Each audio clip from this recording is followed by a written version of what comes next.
Remue-ménage. Remue-ménage.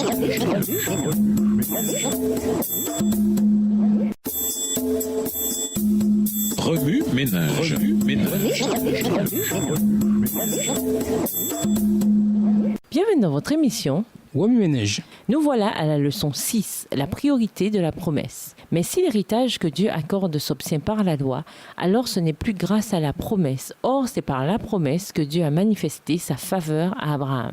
Galates 3, le verset 18. Dans l'Épître aux Galates, Paul expose un fondement plus profond de la foi des Galates. La promesse a précédé la loi. Des promesses à tenir. Lisons Galates 3, le verset 18. Galates 3, verset 18. Mais si l'héritage que Dieu accorde s'obtient par la loi, alors ce n'est plus grâce à la promesse. Or, c'est par la promesse que Dieu a manifesté sa faveur à Abraham. L'histoire suivante est bien connue. Nous sommes en 1942. La guerre fait rage dans le Pacifique. Le général Douglas MacArthur est le commandant des forces armées des États-Unis en Extrême-Orient. Les choses, hélas, ne vont pas comme il le souhaite. Les Japonais ont envahi les Philippines en décembre 1941. Les troupes américaines et philippines, mal approvisionnées et numériquement désavantagées, ont été forcées de se replier à Bataan, où bientôt elles se retrouvent assiégées. MacArthur reçoit l'ordre d'abandonner l'île fortifiée où sa famille et lui habitent et d'où il dirige les opérations militaires. Ils doivent se rendre en Australie, où MacArthur espère rassembler des renforts pour reprendre immédiatement les Philippines. Mais une déception l'attend. Il y a beaucoup moins de troupes alliées qu'il ne le souhaitait. Il envoie aussitôt une déclaration à la presse contenant sa promesse publique désormais célèbre « Je reviendrai ». MacArthur martèle cette promesse pendant 2 ans et demi, tandis que la guerre fait rage et que le leadership militaire des États-Unis se focalise sur d'autres objectifs. Aux Philippines, les hommes laissés en arrière sont capturés et subissent la marche de la mort de Bataan, au cours de laquelle 7000 d'entre eux décèdent. Finalement, le 20 octobre 1944, MacArthur débarque derrière sa force d'invasion et annonce dans une émission de radio « Peuple des Philippines, je suis revenu ». Tout le monde ne tient pas ses promesses. En fait, on ne risque pas tellement de se tromper en disant qu'on est surtout habitué à des promesses brisées. Comment les hommes de MacArthur pouvaient-ils avoir la certitude de son retour? L'attente fut assurément beaucoup plus longue qu'ils ne l'espéraient. Certains d'entre eux perdirent certainement espoir. Mais je parie tout de même que la plupart de ces hommes étaient convaincus que MacArthur tiendrait sa promesse. Pourquoi? Parce qu'ils le connaissaient. Ayant été sous son commandement pendant de longues et pénibles batailles, il comprenait son caractère. Il y a des milliers d'années, Dieu a fait une promesse à Abraham. « Je jure de te bénir abondamment en rendant tes descendants aussi nombreux que les étoiles dans le ciel ou les grains de sable au bord de la mer. Tes descendants s'empareront des cités de leurs ennemis. » Genèse 22, versets 16 à 18. Des siècles plus tard, Paul a déclaré que la promesse faite à Abraham s'était réalisée en Christ et que ceux qui croient sont enfants d'Abraham. Galates 3. Comment peut-on avoir foi dans les promesses divines? Simplement en connaissant l'auteur de ces promesses. Nous étant appuyés sur sa fidélité par le passé, nous pouvons nous confier en sa fidélité future. Par-dessus tout, nous pouvons avoir confiance que même aujourd'hui, sa promesse faite à Abraham est maintenue. Notre héritage en tant qu'enfant d'Abraham est donc garanti, parce que Dieu a promis qu'il en serait ainsi. Au revoir. Et à demain si Dieu veut. Remue-ménage. Remue-ménage.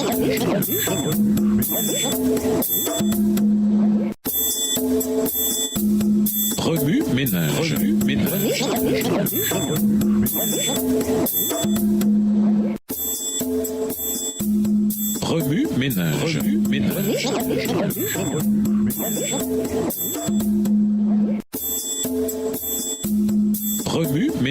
Remue-ménage. Bienvenue à votre émission Remue-ménage. Nous voilà la leçon de dimanche. Le Dieu immuable trouvé par la foi, non par les œuvres. Le but de la loi. Lisons Romains 3, verset 20. Romains 3, le verset 20. Car nul ne sera justifié devant lui par les œuvres de la loi, puisque c'est par la loi que vient la connaissance du péché. Quand on ignore la loi, c'est-à-dire n'importe quelle partie de la loi, on la transgresse inconsciemment. Comme le Seigneur désirait qu'aucun de nous ne se perde, il a mis en place un mécanisme pour que nous sachions ce qu'est le péché. Il a écrit sa loi pour nous sur le mont Sinaï. Cette loi a été préservée jusqu'à nos jours dans les Écritures et fonctionne comme un système d'avertissement qui nous dit à quoi le péché ressemble dans notre vie. C'est ce que Paul explique dans Romains 3, verset 20. La loi permet seulement de prendre connaissance du péché. Paul est on ne peut plus clair. La loi ne nous sauve d'aucune manière. Dans Romains 4, le verset 15, il affirme que la conséquence de la transgression de la loi, c'est la colère de Dieu et confirme à nouveau que là où il n'y a pas de loi, il n'y a pas non plus de désobéissance à la loi. Si Dieu ne nous avait donné que la loi, nous serions perdus. Heureusement, elle fait partie d'un système à deux volets. Le second volet se rapportant à la foi et à la grâce salvatrice de Dieu. Dans Romains 5, le verset 20, Paul enfonce le clou. La loi a pour rôle d'exposer le péché. La seule chose qui puisse nous racheter, c'est la grâce sacrificielle. La loi est intervenue et alors les fautes se sont multipliées. Mais là où le péché s'est multiplié, la grâce de Dieu a été bien plus abondante encore. Pour ceux qui décident de suivre le Christ, la grâce et la foi dans la promesse divine jouent un rôle beaucoup plus enthousiasmant dans leur vie. Sa promesse vient à notre secours. Lisons Genèse 15, verset 6. Genèse 15, verset 6. Abraham crut en l'Éternel, qui le lui compta comme justice. Dans les Écritures, Dieu promet à maintes reprises de nous sauver de nos péchés, c'est-à-dire de la seconde mort, et de nous donner la vie éternelle. Il a expliqué cette promesse à Abraham. « Je rendrai tes descendants aussi nombreux que les étoiles dans le ciel, ou les grains de sable au bord de la mer. Tes descendants s'empareront des cités de leurs ennemis. À travers eux, je bénirai toutes les nations de la terre parce que tu as obéi à mes ordres. » Genèse 22, versets 17 et 18. Ceux qui acceptent cette promesse auront un jour la victoire sur leurs ennemis. Ils entreront dans la joie de l'éternité avec celui qui a promis de les délivrer, Jésus-Christ. La promesse n'est pas réclamée en vertu de l'observation de la loi ou de tout autre acte que nous puissions accomplir. Le Seigneur tient cette promesse sans aucune intervention de notre part. Il demande que nous nous en réclamions, non par quel grand exploit, observer la loi, mais simplement en croyant en lui, autrement dit, par la foi. Puis il fit sortir Abraham de sa tente et lui dit « Regarde le ciel et compte les étoiles, si tu le peux. » Et il ajouta « Comme elles, tes descendants seront innombrables. » Abraham eut confiance dans le Seigneur. C'est pourquoi le Seigneur le considéra comme juste. Genèse 15, versets 5 et 6. Croire dans le Seigneur semble fort simple et cependant, cela exige une foi solide, une confiance en Jésus-Christ qu'il faut entretenir. La foi en Jésus-Christ. Lisons Galates 2, verset 16. Galates 2, le verset 16. Sachant que l'homme n'est pas justifié par les œuvres de la loi, mais par la foi en Christ Jésus. Nous aussi, nous avons cru en Christ Jésus afin d'être justifiés par la foi en Christ et non par les œuvres de la loi, parce que nul ne sera justifié par les œuvres de la loi. La foi en la promesse fait toute la différence entre la vie et la mort. Ce concept est plus difficile à saisir parce que la foi n'exige pas que nous remplissions une liste de vérification, comme l'observation de la loi. Paul fait clairement la différence entre la foi en la promesse et l'observation de la loi et atteste que c'est la première qui nous sauve. Cependant, nous savons que l'homme est reconnu juste par Dieu uniquement à cause de sa foi en Jésus-Christ et non parce qu'il obéit en tout à la loi de Moïse. C'est pourquoi nous aussi, nous avons cru en Jésus-Christ afin d'être reconnus justes à cause de notre foi au Christ et non pour avoir obéi à cette loi. Car personne ne sera reconnu juste par Dieu pour avoir obéi en tout à la loi. Galates 2, verset 16. Les œuvres impliquées dans l'observation de la loi sont mises au second rang parce que la loi, répète-t-il, joue le rôle d'indicatrice des péchés. En renonçant à tout contrôler, en mettant notre foi en Jésus et en croyant ce qu'il dit, nous entrons dans une relation éternelle avec lui. Faire confiance à notre Dieu immuable. Lisons Matthieu 5, les versets 17 et 18. Matthieu 5, les versets 17 et 18. Ne pensez pas que je sois venu abolir la loi ou les prophètes. Je suis venu non pour abolir, mais pour accomplir. En vérité, je vous le dis, jusqu'à ce que le ciel et la terre passent, pas un seul iota, pas un seul trait de lettre de la loi ne passera jusqu'à ce que tout soit arrivé. Dieu change-t-il sa parole? Change-t-il d'idée? Paul répond par un non retentissant. Ce qui change souvent de façon imprévisible, ce sont nos attentes. Dans un texte, Paul rejette la notion selon laquelle Jésus voulait changer la parole de Dieu en abolissant sa loi et met incontestablement l'accent sur la condition immuable de sa parole. Ne pensez pas que je sois venu supprimer la loi de Moïse et l'enseignement des prophètes. Je ne suis pas venu pour les supprimer, mais pour leur donner tout leur sens. Je vous le déclare, c'est la vérité. Aussi longtemps que le ciel et la terre dureront, ni la plus petite lettre, ni le plus petit détail ne seront supprimés de la loi, et cela jusqu'à la fin de toutes choses. Matthieu 5, les versets 17 et 18. La promesse faite à Abraham s'applique à nous aujourd'hui, ainsi qu'une autre promesse de Genèse 9. Je place mon ancre dans les nuages. Il sera un signe qui rappellera l'engagement que j'ai pris à l'égard de la terre. il n'y aura jamais plus de grandes inondations pour anéantir la vie. Je verrai paraître l'arc-en-ciel et je penserai à l'engagement éternel que j'ai pris à l'égard de toutes les espèces vivantes de la terre. Genèse 9, les versets 13, 15 et 16. Lorsque Dieu fit cette promesse à Noé, il créa un signe visible témoignant ainsi à toutes les générations qu'il ne change pas. L'arc-en-ciel est une représentation parfaite de la sûre parole de Dieu. Dieu nous demande de lui faire confiance, de croire en lui et de nous réclamer de ses promesses. Remue-ménage. Considérant notre nature humaine, qu'est-ce qui est le plus difficile, observer la loi ou avoir la foi? Si la loi a l'intention de révéler le péché, et si Dieu ne change jamais, alors pourquoi ou pourquoi pas les définitions du péché subiraient-elles le moindre changement? Au revoir. Et à demain si Dieu veut. Remue-ménage. Remue-ménage.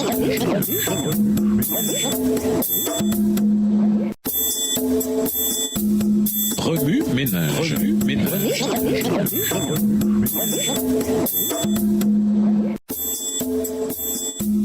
Remue-ménage. Remue-ménage.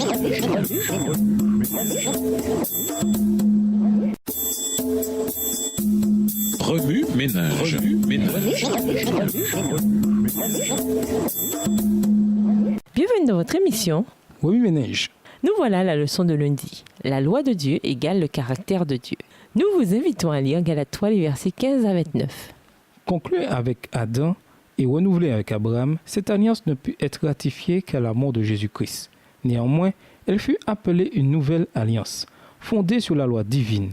Elle avait pour but de remettre l'homme en harmonie avec la volonté de Dieu en le rendant capable d'observer ses préceptes.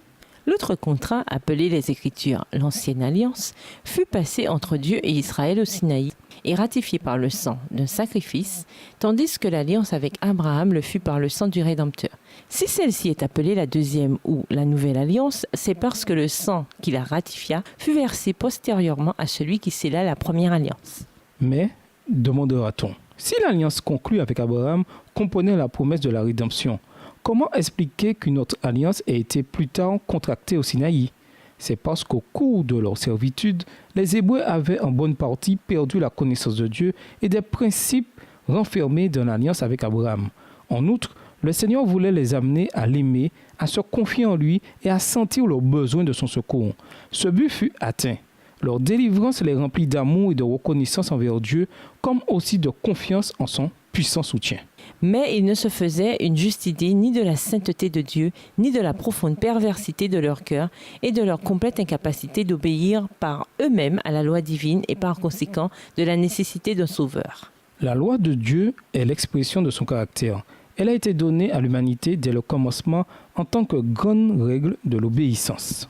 Christ vint pour innocenter les saintes exigences de la loi. Il vint pour mener une vie d'obéissance à ces exigences, prouvant ainsi que l'accusation de Satan, selon laquelle les hommes ne pouvaient pas observer sa loi, était fausse. En tant qu'homme, il a fait face à la tentation et l'a vaincue par la force que Dieu lui a donnée.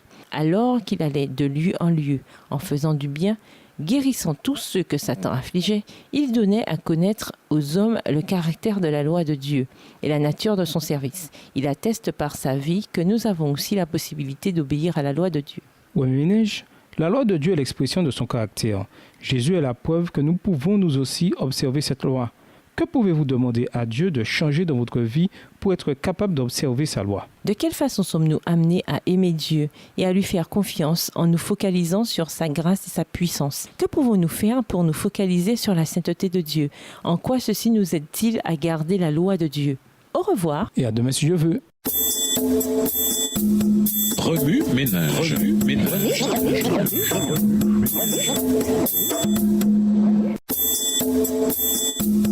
Remue-ménage. Remue-ménage.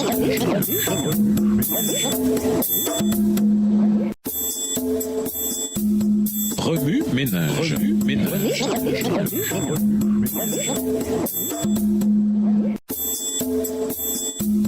Remue-ménage. Remue-ménage.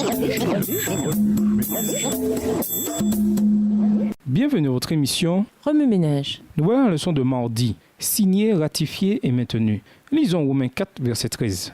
Romains 4, verset 13, en effet, ce n'est point par la loi que l'héritage du monde a été promis à Abraham ou à sa descendance, c'est par la justice de la foi. Le mot hébreu pour alliance est birit, ce qui signifie traité ou pacte. Pour ratifier un accord contraignant entre deux parties, on utilisait des animaux. Les animaux étaient tués, puis coupés par le milieu et déposés sur le sol l'un vis-à-vis de l'autre. Ceux qui faisaient le pacte marchaient entre les deux moitiés pour montrer leur intention de maintenir l'alliance. Ainsi, birit était synonyme d'effusion de sang. Dans Genèse 15, Dieu demanda à Abraham de tuer une génisse, une chèvre, un bélier, 2 oiseaux et de les déposer sur le sol. Sous la forme d'une fournaise fumante et d'une torche de feu, il passa entre les animaux partagés et scella l'alliance, promettant à Abraham de donner le pays à sa descendance, depuis le fleuve d'Égypte jusqu'au grand fleuve, l'Euphrate. Des nombreuses alliances que l'on trouve dans la Bible, 2 sont particulières. Une alliance conditionnelle et une alliance inconditionnelle. Si les deux parties devaient faire quelque chose en rapport avec l'alliance, il s'agissait d'une alliance conditionnelle. Si une seule des deux parties promettait de faire quelque chose pour une autre, quels que soient les actes de l'autre, il s'agissait alors d'une alliance inconditionnelle. Lorsque Dieu appela Abraham à quitter son pays, Genèse 12, il s'agissait d'une promesse conditionnelle. Si Abraham partait, Dieu le bénirait. La promesse de Dieu d'envoyer le Messie par la lignée de David était une alliance inconditionnelle. David n'avait rien eu à faire, David n'a rien eu à faire pour que Dieu tienne sa promesse. Dans Hébreu, Paul se réfère aux 10 commandements en tant que table de l'alliance. La loi ou commandement se rapporte à l'alliance. Elle fait partie de l'alliance. La loi et l'alliance ne sont pas diamétralement opposées, l'une se basant sur les œuvres et l'autre sur la foi, mais plutôt similaires. Le Christ lui-même a dit qu'il est venu accomplir la loi et les prophètes. En d'autres termes, il est venu pour accomplir les 10 commandements et ou alliances. Cette alliance inconditionnelle que Dieu a contractée avec son peuple devait être scellée par effusion de sang. Ainsi, la mort du Christ scella l'alliance et elle est un symbole de Dieu accomplissant sa partie de l'accord. Dieu seul a signé l'alliance. Paul écrit, « Si vous appartenez au Christ, vous êtes alors les descendants d'Abraham et vous recevrez l'héritage que Dieu a promis. » Galates 3, verset 29. Par conséquent, nous sommes éligibles aux bénédictions de l'Alliance, tout comme Isaac et la nation juive. Abraham fut justifié devant Dieu par sa foi. C'est donc notre foi qui nous unit au Christ, nous rendant justes devant Dieu et, finalement, faisant de nous les héritiers de l'Alliance. Remue-ménage, est-ce que la foi est quelque chose que l'on doit faire, c'est-à-dire une action pour accepter l'alliance promise? Expliquez. Dieu peut-il nous forcer à accepter le salut qu'il nous offre? Au revoir. Et à demain si Dieu veut. Remue-ménage. Remue-ménage.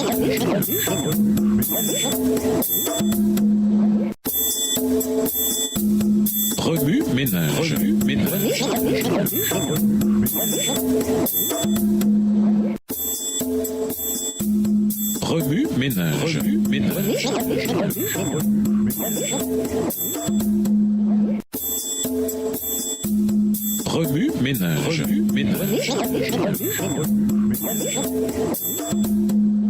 Bienvenue dans notre émission. Remue-ménage. Nous voilà la leçon de mercredi. Sa promesse demeure. Lisons Nombre 23, verset 19. Nombre 23, verset 19. Dieu n'est pas un homme pour mentir, ni fils d'Adam pour avoir du regret. Ce qu'il a dit, ne le fera-t-il pas? Ce qu'il a déclaré, ne le maintiendra-t-il pas? En ce qui concerne la foi chrétienne, les promesses et les lois semblent être 2 concepts opposés. Une promesse, c'est une brève déclaration. Une loi, c'est un contrat contraignant. De prime abord, il semble qu'il n'y ait pas de relation possible entre les deux, n'est-ce pas? Notre incapacité à avoir une relation entre les promesses et les lois découle du fait que ce monde coupable et imparfait brouille notre perception des promesses. Parce que nous n'arrivons pas à séparer les promesses humaines de promesses divines, nous n'en prenons aucune à cœur. Nous nous focalisons plutôt sur la loi, sur les faire et ne pas faire du christianisme. La loi est fiable et sûre, les promesses non. Cependant, vous êtes-vous déjà demandé pourquoi Dieu a promis à Abraham une vie qui irait au-delà de son imagination? Genèse 12, les versets 2 et 3, avant même d'avoir écrit les 10 commandements, Exode 20. Le fait que 430 ans se soient écoulés avant que Dieu présente la loi à Israël suggère que ces promesses sont tout aussi importantes, ou même plus que les règles qu'il nous a données à suivre. En fait, comme Galates 3, le verset 17 le déclare, Dieu avait établi un testament et avait promis de le maintenir. La loi qui est survenue 430 ans plus tard ne peut pas annuler ce testament et supprimer la promesse de Dieu. Mais alors, Comment pouvons-nous, en tant que chrétiens, aider les autres à comprendre que la loi et la promesse vont main dans la main? Comment leur faire comprendre que la promesse conduit à la loi et que la loi renvoie à la promesse, en mentionnant les deux événements fort simples que voici. Premièrement, l'arc-en-ciel, preuve de la fiabilité des promesses divines. Avant que Dieu promette de faire de la famille d'Abraham une grande nation, il créa l'arc-en-ciel pour nous rappeler que nous pouvons lui faire confiance. Nombre 23, verset 19 dit même que Dieu n'est pas un homme pour mentir. Ce qu'il promet, il le réalise. Nous pouvons avoir confiance que Dieu fera ce qu'il a dit et que rien ne pourra jamais changer cela, pas même la loi. Deuxièmement, l'épreuve de foi d'Abraham, dans Genèse chapitre 22, exemple de la relation inséparable entre la promesse et la loi. La promesse de Dieu à Abraham annula le sacrifice que le patriarche avait reçu l'ordre d'accomplir, ce qui illustre la puissance de la promesse hier et aujourd'hui. La loi ne peut apporter la vie, mais la promesse, elle, si. Galates 3, les versets 21 et 22. Tout ce que Dieu nous demande de faire, tout ce que sa loi proclame, ne signifierait rien en l'absence de ses promesses, nous montrant le chemin. Ouami Ménage, comment vous équiper mieux pour enseigner aux autres de quelle manière les promesses de Dieu sont de loin supérieures à la loi? Comment aidez-vous semblables à voir à quel point la promesse est toujours vitale pour notre vie quotidienne? Au revoir. Et à demain si Dieu veut. Remue ménage. Remue ménage.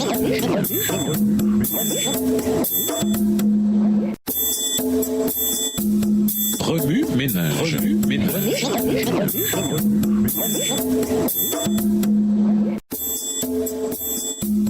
Remue ménage. Remue ménage.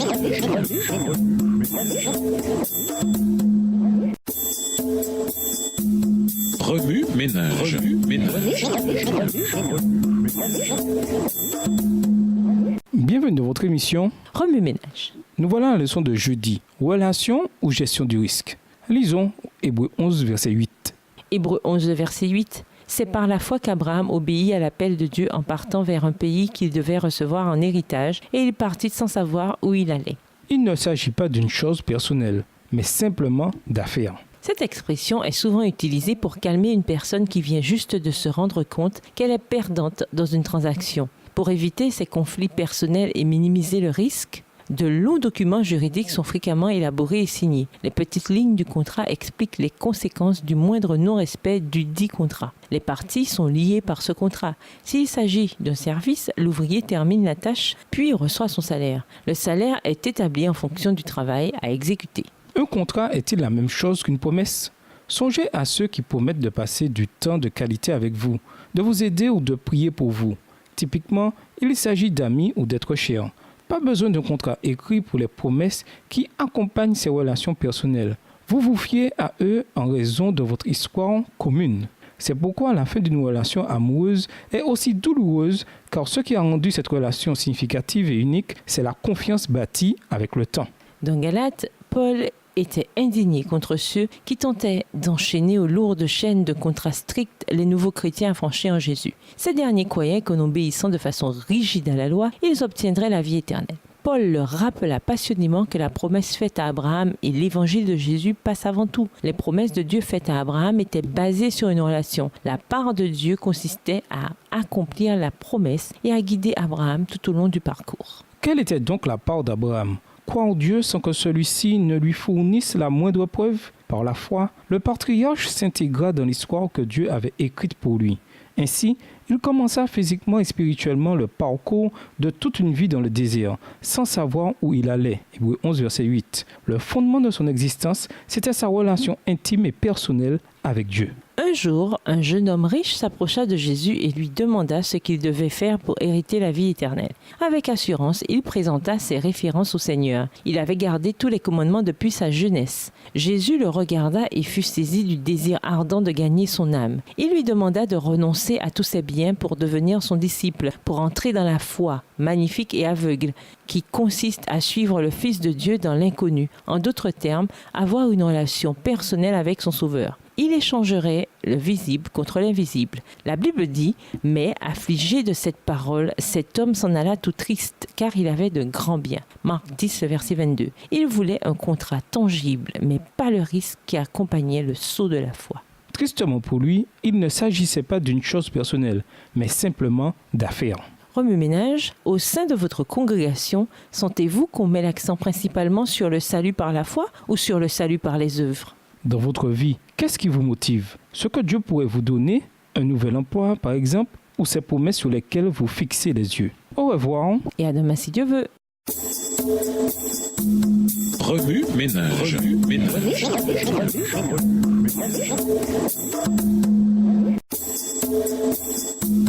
Remue-ménage. Remue-ménage.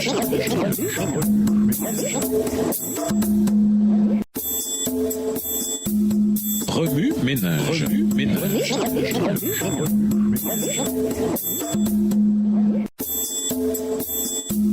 Remue-ménage. Remue-ménage.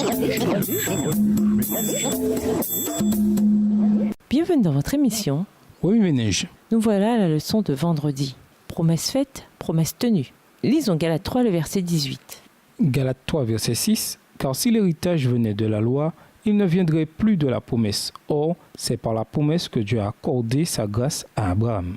Pour conclure, Nombre 23, le verset 19 nous rappelle que Dieu n'est pas un homme pour mentir. Par conséquent, lorsque Dieu promet une chose, c'est chose faite, parce que sa parole est la chose elle-même. C'est ce que démontre le récit génésiaque de la création. Dieu appela à l'existence des choses qui n'existaient pas, et elles apparurent. Dans d'autres cas, Dieu prononça promit ou appela des choses qui n'apparurent pas instantanément, telles que sa promesse à Abraham. La loi vint environ 430 ans plus tard. Est-ce que cela renverse la promesse divine? La réponse simple, c'est non. La promesse faite à Abraham était déjà accomplie tandis que les paroles sortaient de la bouche de Dieu. Et elle est tout aussi pertinente pour nous aujourd'hui. Tout ce qu'il nous faut, c'est saisir par la foi cette promesse de Dieu faite à Abraham, promesse qui dit que nous sommes justifiés par la grâce, que nous hériterons la vie éternelle, quelle que soit la présence de la loi, parce que tout ce que Dieu promet, il l'accomplit. Qu'offre aux idées, créer une image, une carte ou une peinture murale reliant l'époque de la promesse de Dieu à Abraham à la promesse toujours vivante aujourd'hui. Écrivez une courte pièce sur la façon dont les gens sont encouragés à briser leurs promesses dans notre société moderne, en faisant la comparaison avec Dieu qui, dans sa parole, nous exhorte à tenir nos promesses ou notre parole. Dirigez une discussion dont le thème est l'importance de tenir ses promesses. Faites le lien avec la promesse de Dieu faite à Abraham et par extension à nous. Réfléchissez à un moment où vos parents ou des adultes vous ont fait des promesses qu'ils n'ont pas tenues. Qu'avez-vous ressenti? Réfléchissez ensuite à un moment où ils vous ont fait des promesses et les ont tenues. En quoi vos sentiments différaient-ils des précédents? Pouvez-vous vous représenter Dieu en train d'accomplir la promesse d'Abraham à votre endroit? Écrivez un petit sketch ayant pour thème la promesse de Dieu faite à Abraham et la façon dont cette promesse s'applique toujours à nous aujourd'hui. Observez les aspects de la nature qui témoignent de la véracité des promesses divines. Pour aller plus loin, nous vous invitons à lire Jacques 5, le verset 12, 1 Jean 2, verset 5, Deutéronome 23, le verset 23, ainsi que le livre La foi et les œuvres, chapitre 4, page 47, livre écrit par Ellen G. White. dans le livre Patriarches et prophètes, le chapitre 11, intitulé L'appel d'Abraham, toujours écrit par Ellen G. White, A Walk Through the Life of Abraham, Faith in God's Promises, un regard sur la vie d'Abraham, la foi en les promesses divines. Édition Baker 2010. ainsi que dans le livre Abraham, A Journey to the Heart of Three Faiths, Abraham, un parcours au cœur de 3 foi, écrit par Bruce Feller. Au revoir. Et à demain si Dieu veut. Remue-ménage. Remue-ménage.